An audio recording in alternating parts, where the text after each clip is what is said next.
What's up, good people? Mark Holmes here, and as always, I want to thank you all for watching, commenting, subscribing, and being part of the Joe Boo Sports Report. Without you guys, as well as you ladies, you know that this literally does not work.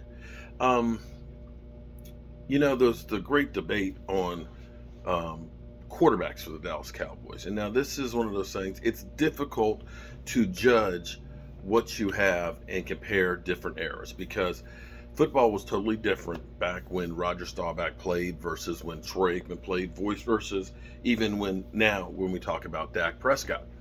Because running game was everything back in the 70s, 60s, 70s, and really into the 80s. The rules were different. You didn't have the unnecessary roughness like you do today, where you're getting 15 yards and it behooves you to pass the football. You didn't have the illegal touching and contact and everything else like you do now. It was harder to pass back in the day. Now the NFL has shaded the rules, so you will have more passing there. So it's difficult to compare errors. But this is kind of crazy because when you think about this, where we're going to look at Dak, because literally this is conceivable that in 3 years, sorry, 3 years, not 4, 3 years, that Dak Prescott will have every Dallas Cowboys record possible as far as passing. If he plays basically like he did this year, he'll own every record of the Dallas Cowboys quarterback statistics. 3 years, that's all it's going to take. In fact, probably by week 2 or 3 next year, Dak will have more passing yards than Roger Staubach. And like I said, I'm not saying that Dak Prescott is Roger Staubach. I'm not saying that. Especially when you look at the errors, like I was saying, it's hard to compare Dak Prescott and Roger Staubach's numbers because it's like apples to oranges. It's kind of like when people say that Tom Brady is the GOAT, the greatest quarterback. I don't know that Tom Brady's numbers would be the same if he played in the rules that Roger Staubach did. I don't think he would have been able to play as long as he did because he would have literally been beat to death. However, Dak will actually take on the number 3 spot in yardage. He actually passed Danny White this year, which is crazy. Now again, Danny White doesn't get any love, but when you think about it, Danny White went to 3 straight NFC Championship games, kind of like Aaron Rodgers. Now we look at Aaron Rodgers as the GOAT, right? In fact, Danny White had the most prolific scoring season in the Cowboys history. And that goes with Troy, Roger, Dak, Tony Romo. But Danny White doesn't get any love. Regardless of that, Danny White's career numbers were a 59.7 completion percentage, 21,999 yards, 111 interceptions, and 135 TDs. That's the problem with Danny White was there were a lot of interceptions. You're almost 1-to-1 on that. As we go through, Tony Romo currently holds most of the records. Tony Romo had almost as many attempts as Troy Aikman. He had 4,335,000 to Troy Aikman having the most passes of the Cowboys' history at 4,715. Completions wise, Tony Romo actually had a higher completion percentage. He actually had 65.3, which was higher than Troy Aikman's. And Tony Romo also had his yards per pass were higher than Troy Aikman's. Am I saying that Tony Romo is better than Troy Aikman? No. But he's got more yards than Troy Aikman. Again, different era. And you had Emmitt Smith, who was, a 1,000-yard rusher every year. He had 34,183 yards. That's the Cowboys' record. 248 TDs to 117 interceptions. That's like 2-to-1. That's really good.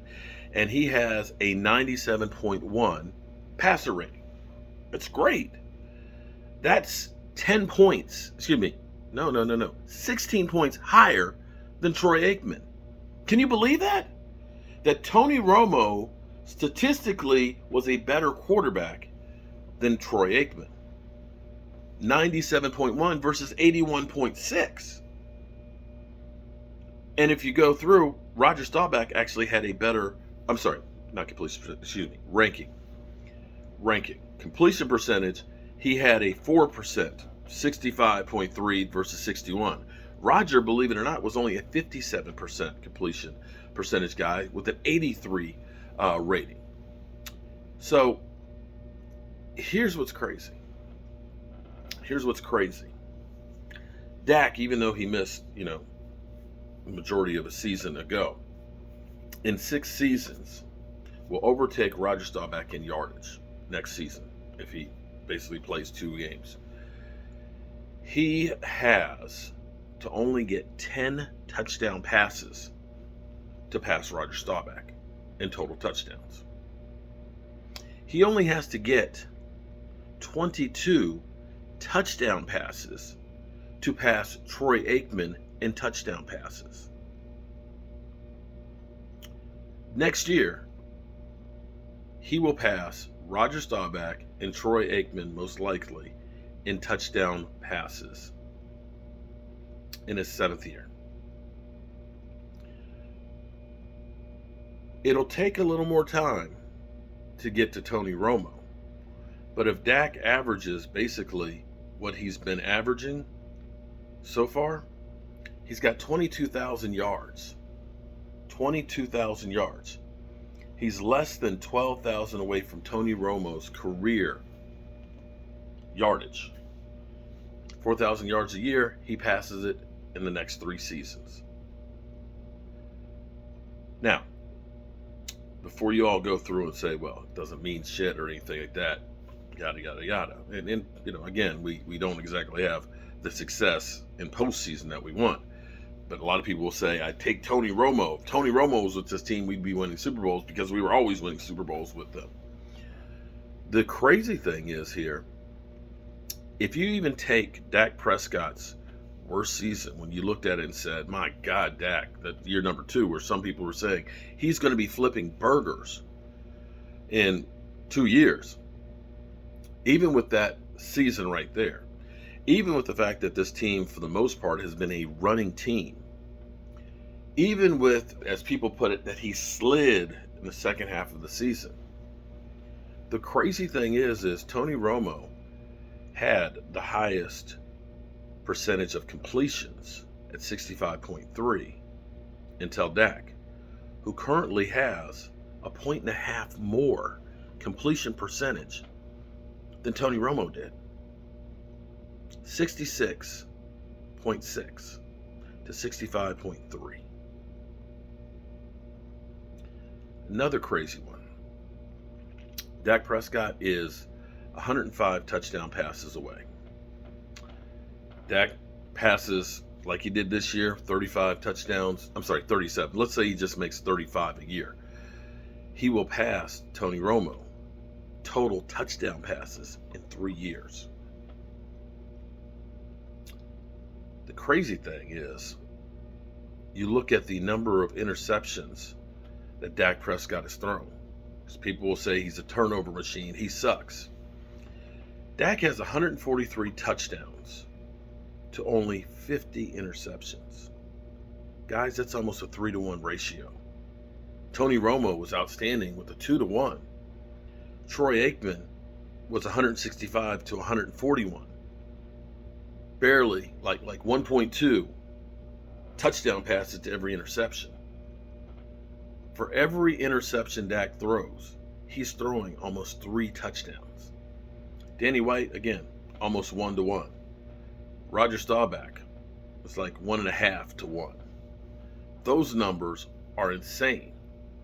And the final part here is career ratings.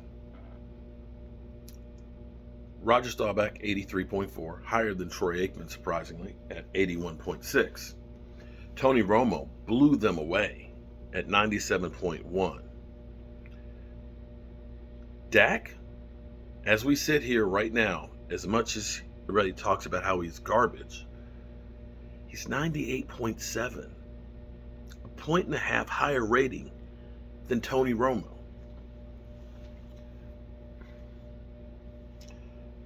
He's got a better win percentage than those guys.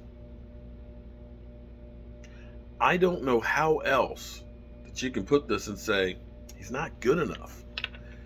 I will say, when you look at the numbers, Roger Staubach had the Doomsday defense. Lots of Hall of Famers around him. Troy Aikman, the Doomsday defense number 2. Lots of Hall of Famers around him.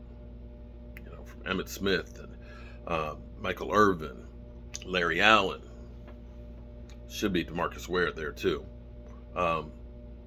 Himself, Troy Aikman, Charles Haley. Tony Romo, he didn't have that same defense. He had it for 1 year. 1 year he had a really good defense. 2007. Dak, we had a pretty good one this year. Couldn't stop the run. And I don't think you can equate the defense, although it made major strides. I don't think you'll ever confuse the 2021 Dallas Cowboys defense for the Doomsday 3 defense. And the reality is, that's the difference between all of these guys. The defense, got to take care of it. Anyway, I got to go out. I got to get some materials because tomorrow I'm going to start rebuilding a shower. Yes, a shower. I got a whole shower I got to redo.